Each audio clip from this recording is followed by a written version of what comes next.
ترجى شفاعته لكل حال من الأحوال مقتحم مولاي صل وسلم دائما أبدا على حبيبك خير الخلق كلهم يا رب بالمصطفى بلغ مقاصدنا يا رب بالمصطفى بلغ مقاصدنا واغفر لنا ما مضى يا واسع الكرم مولاي صل وسلم دائما أبدا على حبيبك خير الخلق من شوق مدینے جاون دا میرے دل دی حسرت ہور نہیں مینوں شوق مدینے جاون دا میرے دل دی حسرت ہور نہیں بس سونیا تیری مرضی ہے میرا کوئی زور نہیں بس سونیا تیری مرضی ہے ساڈا تے کوئی زور نہیں السلام علیکہ یا رسول اللہ وعلا آلکہ و اصحابکہ یا حبیب اللہ الصلاة والسلام علیکہ یا نبی اللہ وعلا آلکہ و اصحابکہ یا نور اللہ نویت سنت الاعتکاف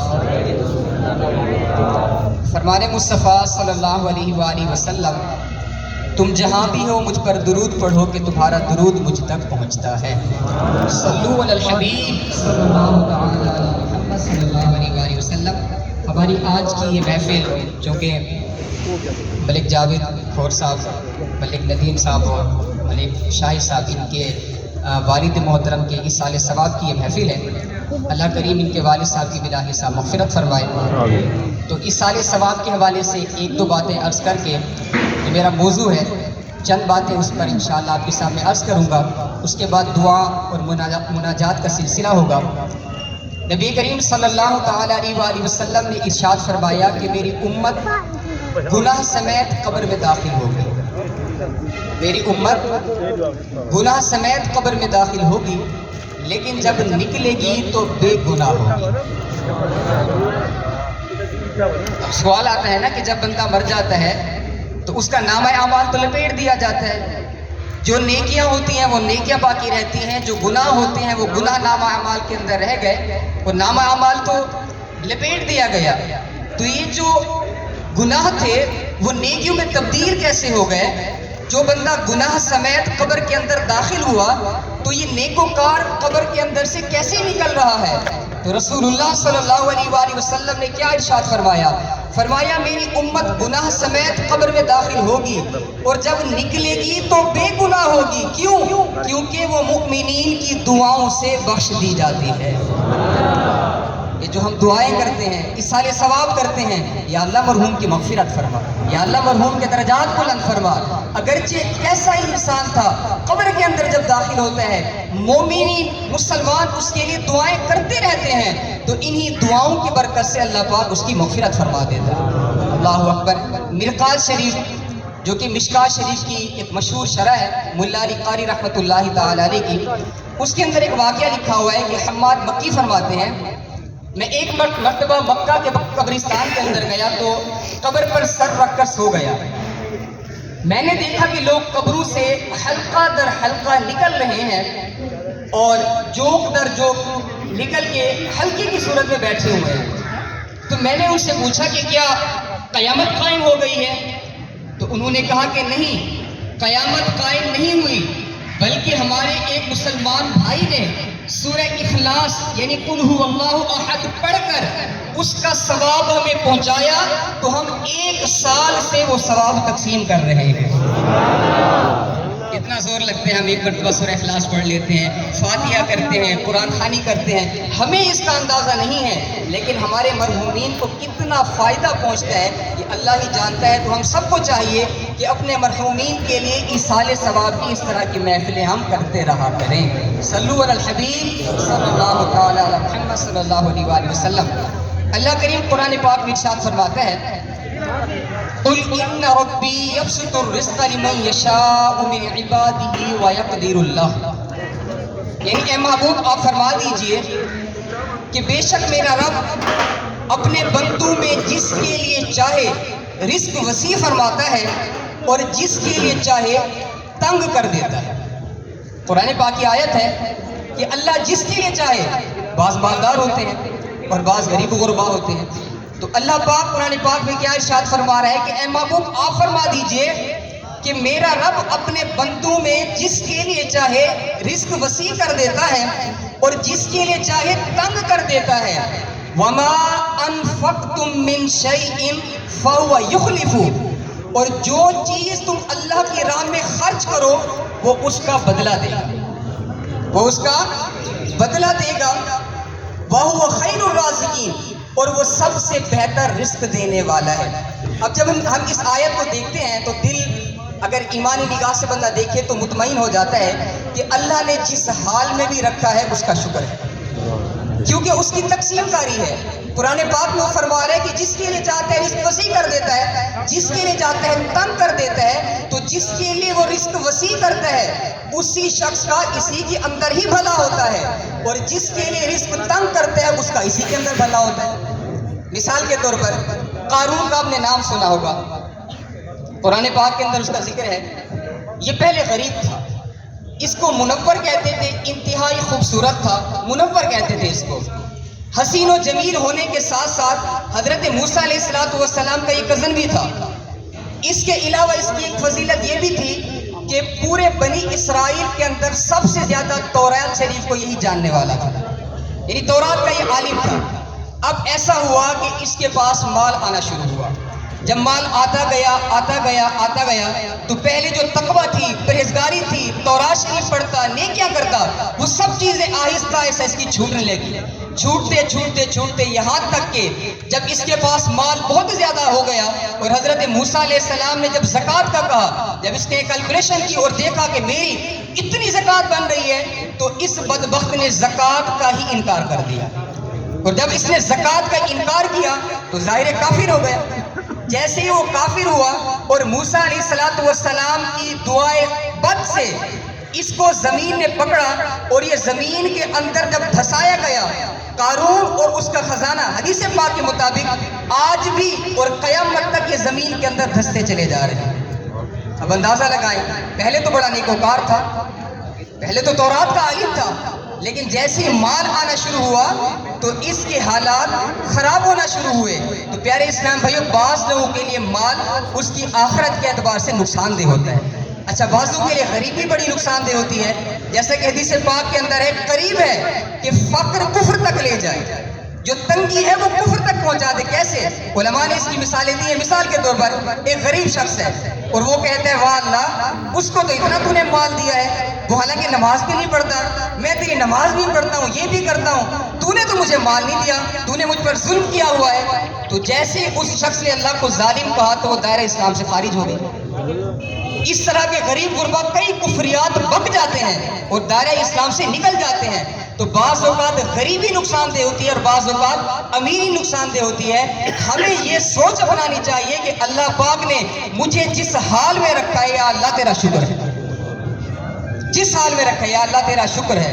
تو پیارے اسلام بھائیو، اگلی اسی آیت کا دوسرا حصہ فرمایا وما انفقتم من شیء فهو یخلفہ، یہ اللہ کا وعدہ ہے۔ اللہ فرما رہے ہیں کہ تم جو بھی اللہ کی راہ میں دو گے تو اللہ تمہیں اس کا بدلہ عطا فرمائے گا۔ جو راہ خدا میں خرچ کرتے ہیں، جو اللہ کی راہ میں دیتے ہیں تو اللہ پاک دنیا کے اندر بھی اور آخرت کے اندر بھی ان کو اچھا صلہ عطا فرماتے ہیں۔ راہ خدا میں خرچ کرنے کے بڑے فضائل ہیں۔ نبی پاک صلی اللہ علیہ وآلہ وسلم نے ارشاد فرمایا کوئی دن ایسا نہیں کہ بندے صبح کرتے ہیں مگر 2 فرشتے نازل ہوتے ہیں، ان میں سے ایک کہتا ہے کہ اے اللہ خرچ کرنے والے کو بدلا دے۔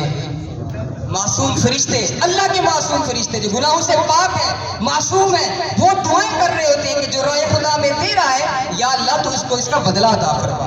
اور فرمایا دوسرا کہتا ہے بخیل کو بربادی دے، بد دعا بھی دیتے ہیں۔ جو بخیل ہے، بخیل کسے کہتے ہیں؟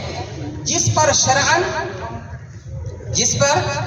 شرعاً مال خرچ کرنا لازم ہو اور مربتاً مال خرچ کرنا لازم ہو، وہ خرچ نہ کرے تو وہ بخیل کہلاتا ہے۔ مثال کے طور پر زکوٰۃ فرض ہوتی ہے، ایک بہت بڑی تعداد ہے جن پر زکوٰۃ فرض ہوتی ہے، لیکن زکوٰۃ کے مسائل معلوم نہ ہونے کی وجہ سے سال ہا سال سے وہ زکوٰۃ ادا نہیں کر رہے ہوتے۔ ایک گھر کے اندر 2 بندوں پر، 3 بندوں پر، بعض اوقات 4 5 بندوں پر قربانی واجب ہوتی ہے، قربانی نہیں کر رہے ہوتے، گھر کا ایک فرد کر دیتا ہے، حالانکہ واجب کسی اور پر ہوتی ہے۔ بعض اوقات بیوی پر قربانی واجب ہوتی ہے، شوہر پر بھی ہوتی ہے، بچہ بھی بڑا ہوتا ہے، مالدار ہوتا ہے، صاحب نصاب ہوتا ہے، اس پر الگ قربانی واجب ہوتی ہے، لیکن گھر کی ماں کی طرف سے ہو گئی اس دفعہ، اگلی دفعہ باپ کی طرف سے ہو گئی، حالانکہ 4 بندوں پر قربانی واجب ہوتی ہے لیکن ایک قربانی کرتے ہیں۔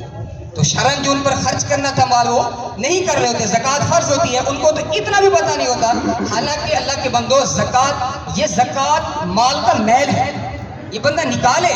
حدیث پاک کے مطابق رسول اللہ صلی اللہ علیہ وآلہ وسلم نے فرمایا کہ جو قوم زکوٰۃ ادا نہیں کرتی اللہ پاک اسے قحط میں مبتلا کر دیتا ہے۔ کتنے اس کے نقصانات ہیں۔ پھر قیامت کے دن جو حدیث پاک میں مضمون ملتا ہے کہ وہ زکوٰۃ، وہ مال، وہ سونا جس کی اس نے زکوٰۃ ادا نہیں کی، کل ایک سانپ کی صورت میں اس کے گلے میں آ کے لپٹ جائے گا، اس کا منہ نوچے گا، اس کا سر نوچے گا اور کہے گا ہاں میں ہوں تیرا مال، میں ہوں تیرا مال۔ تو زکوٰۃ ادا نہیں کرتے، حالانکہ زکوٰۃ ادا کرنے سے آپ یہ تجربہ کر لیں، 1 سال اگر آپ نے پوری زکوٰۃ ادا کی تو اللہ پاک اتنی آپ کے مال میں برکت دیتا ہے کہ اگلے سال آپ اس سے زیادہ زکوٰۃ نکال لیں۔ اس ایک مثال تو ہمارے ایک دوست سے کراچی کے بھی، جب میں تھا پہلے اشرے کے اندر کراچی میں، تو ہمارے ایک دوست کہنے لگے کہ یار میں اس سال بڑا پریشان ہوا کہ ہر سال میں جب زکوٰۃ کا سال کے آخر میں حساب لگاتا تو میری زکوٰۃ بڑھ جاتی تھی، کہ زکوٰۃ دینے سے تو مال بڑھ جاتا ہے، اگلے سال زیادہ زکوٰۃ دینی پڑتی ہے، اس سال میری زکوٰۃ کیوں کم ہو گئی؟ کہتے میں پریشان بیٹھا تھا، پھر میرے ذہن میں آیا کہ یار وہ میں نے جو 1.5 کروڑ کا پلاٹ لیا ہے، اگر رہائش کے لیے کوئی پلاٹ لے لے تو اس پر زکوٰۃ نہیں ہوتی، تو ظاہر ہے جب اس کی ملکیت میں سے 1.5 کروڑ کم ہو گیا تو تقریباً 4 لاکھ اس کی زکوٰۃ تو کم ہو گئی، یعنی مال اس کا بڑھ گیا۔ تو مال بڑھتا ہے راہ خدا میں۔ تو میں آپ سب سے گزارش کروں گا کہ خدا را کسی عالم دین کے ساتھ بیٹھ کر آپ چیک کروا لیں کہ میرے پاس اتنا سونا ہے، اتنی چاندی ہے، اتنا مال تجارت ہے، اتنا کرنسی ہے۔ کرنسی بھلے آپ کی بینک کے اندر ہے، جیب کے اندر ہے، پرائز بانڈ کی صورت میں ہے، آپ نے انویسٹمنٹ کی ہوئی ہے، آپ نے اس کا قرض دیا ہوا ہے، کسی بھی صورت کے اندر آپ کا جو مال ہے اس کا آپ حساب لگوا کر اپنی زکوٰۃ ضرور ادا کریں خدا را۔ اچھا، جو زکوٰۃ ادا نہیں کرتے ان سے یہ گزارش ہے، اور جو زکوٰۃ ادا کرتے ہیں تو برائے مہربانی جہاں زکوٰۃ ادا کرنی چاہیے خدا را وہیں ادا کریں۔ ہمارے کیا ہوتے ہیں، وہ تو بیوہ ہے، اگرچہ اس کے پاس 1 تولہ یا 2 تولے سونا رکھا ہوا، حالانکہ اس کو زکوٰۃ نہیں لگتی۔ اچھا، وہ تو اندھا ہے بھلے اس کے پاس 1-2 ایکڑ یا 1-2 کنالی زمین کیوں نہیں، جس کے پاس یہ ہے اس کو زکوٰۃ تو نہیں لگتی۔ یہ ہمیشہ یاد رکھیے گا، فقیر، شرعی فقیر ہونا الگ ہے اور غریب ہونا الگ ہے۔ بعض لوگ غریب ہوتے ہیں لیکن شرعی فقیر نہیں ہوتے۔ تو زکوٰۃ جب ہم ادا کریں تو جس طرح زکوٰۃ دینا فرض ہے تو یہ مسائل سیکھنا بھی فرض ہے کہ زکوٰۃ میں دوں گا کسے۔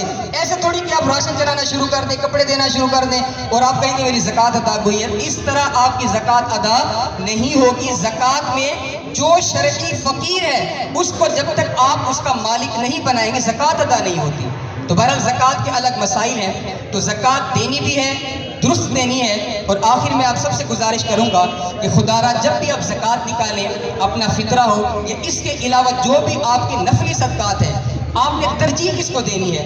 آپ نے ہمیشہ ترجیح ان لوگوں کو دینی ہے جو راہ خدا کے مسافر ہیں، جن کے بارے میں رسول اللہ صلی اللہ علیہ وسلم نے فرمایا کہ طالب علم دین جب گھر سے نکلتا ہے تو فرشتے اس کے پاؤں میں اپنے پروں کو بچھا دیتے ہیں۔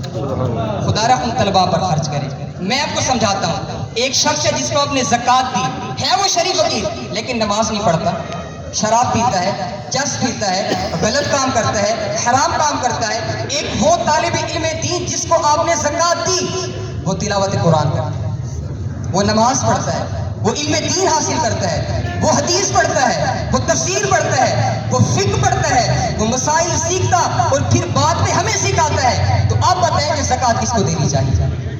زکوٰۃ تو وہاں بھی ہم نے دینی ہے، لیکن زکوٰۃ ہم نے یہاں بھی دینی ہے۔ تو خدا را اپنی ترجیحات ہم درست کریں، ہم دیکھیں کہ ہمارے طلباء کرام، وہ طلباء کرام جن کے بارے میں رسول اللہ صلی اللہ علیہ وآلہ وسلم نے فرمایا، آقا علیہ الصلوۃ والسلام فرماتے ہیں جو شخص علم دین کے لیے نکلتا ہے تو مچھلیاں پانی کے اندر اور چیونٹیاں اپنی بلوں کے اندر اس کے لیے استغفار کرتی ہیں، ان کے لیے مغفرت کی دعا کرتی ہیں۔ میں آپ سب سے یہ گزارش کروں گا کہ آپ اپنی زکوٰۃ ہیں، اپنے عطیات ہیں، ضرور اپنے اس فیضان مدینہ کو دیں، اور الحمدللہ عز و جل لوگ دیتے بھی ہیں۔ کہ آپ لوگوں کے تعاون سے اتنا بڑا یہ اسٹرکچر بنا ہوا ہے۔